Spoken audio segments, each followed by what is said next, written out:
About a decade ago, I was on an airplane and I was sitting next to this woman, and she was a talker. I'm normally not a talker on airplanes. I'm kind of recluse, but she wasn't going to let me get away with not talking. And she started sharing everything about her life with me and just opening up, looking for advice, looking for recommendations, looking for feedback. And I remember at one point in the conversation, we had been talking for a while, she turned to me and she was like, "What kind of religious practice do you follow?" And I remember not wanting to tell her that I was a Christian. And I was squirming in my seat. I'm like, how can I tell her that I'm a follower of Jesus without telling her I'm a Christian? Because it's not that I was ashamed of Jesus. It was I was ashamed of what people associate with this idea of being a Christian. And I can't remember what I said to her. I said something obscure because I didn't want her to reject everything that I had shared with her up to that point. And I remember experiencing that in my early 20s and thinking, like, why? Why is this the case? Like, why do I not want to be called a Christian? And then I started noticing that many of my friends felt the same way. I had a lot of friends who actually stopped considering themselves a part of Christianity just because they didn't want to be associated with the stigmas and the stereotypes that people wrap around that label. And a few years ago, I was reading this book. It was written in the 1800s.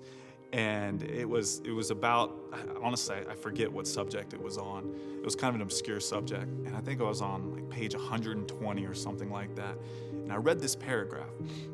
And a familiar word, a word that I've seen many times, jumped out at me. And it was the word saint. And this is the first time in the book the author used the word saint. But the author used it in a way that just struck a nerve in me. And I could sense the Holy Spirit was telling me, do a deep dive into that word. So I did. And what I soon discovered was that the word saint, it was the identifier of the early church. If you look at the New Testament, the word saint in the Greek, it's hagios, is used 20 times more than the word Christian. Now, just think about that. So the church, the early church, when they were starting out, when they had this profound sense of mission, when they were turning the world upside down, when they were facing all this persecution, they were identified as saints. And Paul, when he would write his letters, it was primarily Paul who would use this word. He would address them, he would say, to the saints in Rome, to the saints in Philippi, to the saints in Colossae. It wasn't, hey, one day you will be a saint. It was, you're a saint now.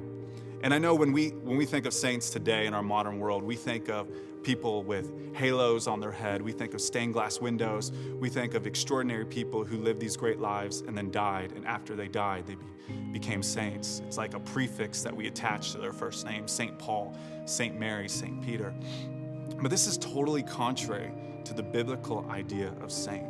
To be a saint is to be energized by a mission that belongs in this present world. To be a saint is to be aware of what God is doing here and now. To be a saint is to merge God's kingdom with the kingdom of this world, building for what will be. To be a saint is to be a person of vision, a profound vision. And unfortunately, I think a lot of people today who consider themselves followers of Jesus, they find themselves in a world of cultural Christians.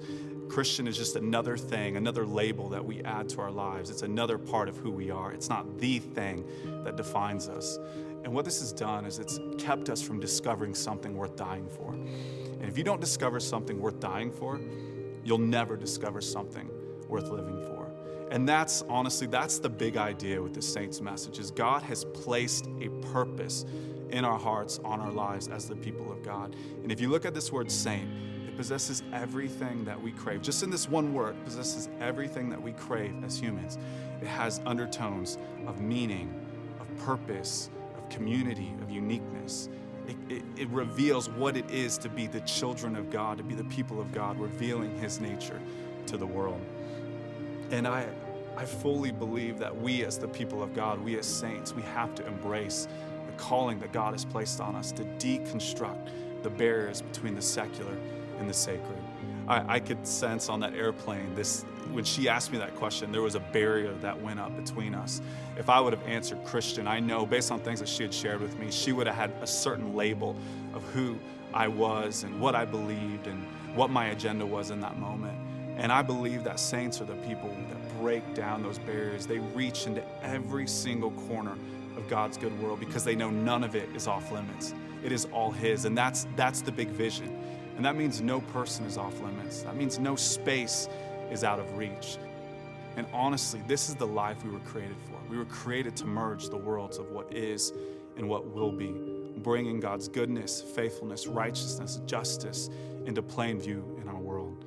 And I'm so excited to take this journey with you because I think as we dive into this, as you start to see who you are as a child of God, as you start to see what it means to truly be a follower of Christ, you're going to awaken to the sense of purpose and wonder that was written on your heart. And you're going to find yourself full of hope and life and promise as you navigate your everyday world.